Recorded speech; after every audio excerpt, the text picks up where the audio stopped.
మిథున రాశి వారికి ఈ వారం సానుకూలమైనటువంటి గ్రహస్థితి గోచరిస్తూ ఉన్నది.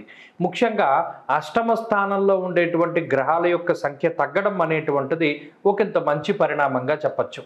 లాభస్థానంలో గురుగ్రహం, దశమ కేంద్రమందు రాహుగ్రహం, అలాగే అష్టమ స్థానంలో ఉండేటువంటి శుక్రుడు, చంద్రుడు, ఈ 4 గ్రహాల తాలూకు శుభ ఫలితాల వల్ల ఈ వారం కొంత సానుకూలమైనటువంటి పరిస్థితులు ఉన్నాయి. బుధుడు అష్టమ స్థానం నుండి భాగ్యస్థానంలోకి వెళ్ళడం వల్ల బుద్ధి చాంచల్యం తగ్గుతుంది. అంటే ఏ సమయానికి ఏ నిర్ణయం తీసుకోవాలి అనేటువంటి దాని మీద స్పష్టత చాలా వస్తుంది.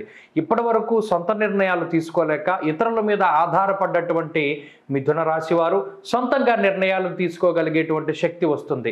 మతిమరుపు తగ్గుతూ ఉంటుంది.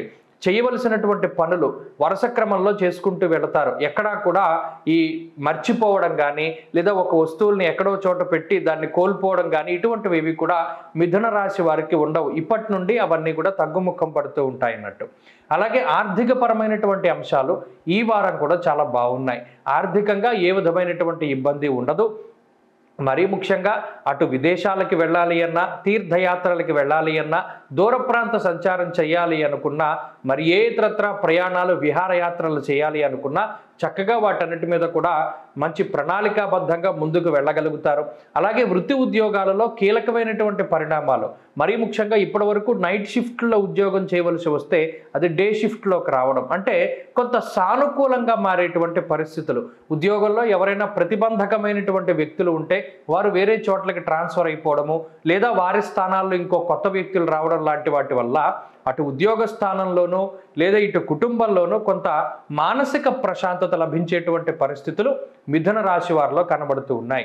ఇక కుటుంబపరమైనటువంటి అంశాలు బాగున్నాయి. కుటుంబ సభ్యుల యొక్క ఆరోగ్య పరిస్థితులు ఇవి కూడా ఇబ్బందికరంగా లేవు. అయినప్పటికీ కూడా అష్టమ కుజుని యొక్క స్థితి మాత్రం ఈ వారం కూడా కొంత ఇబ్బంది పెడుతుంది.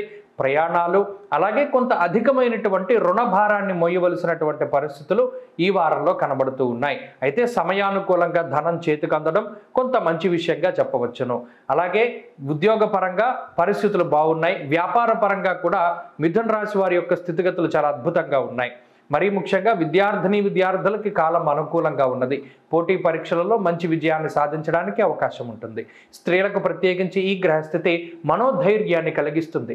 ఏదైనా చేయగలం అనేటువంటి ఒక ధైర్యానికి ఈ గ్రహస్థితి కారణమవుతుంది. అలాగే ఉద్యోగ వ్యాపారాలు చేసేటువంటి స్త్రీలు లాభపడడానికి అవకాశం ఉంటుంది. మిథున రాశి వారు ఈ వారం మరింత అనుకూలమైనటువంటి ఫలితాలను సాధించడానికై లక్ష్మీ నరసింహస్వామి వారి యొక్క ఆరాధన చేయడం చెప్పదగినటువంటి సూచన. లక్ష్మీ నృసింహ కరావలంబ స్తోత్ర పారాయణం లేదా శ్రవణం శుభ ఫలితాన్ని ఇస్తుంది. ఈ వారంలో కలిసి వచ్చేటువంటి రోజు గురువారంగా చెప్పవచ్చును. అదృష్ట సంఖ్య 9, అదృష్ట వర్ణము పసుపు. తదుపరి కర్కాటక రాశి.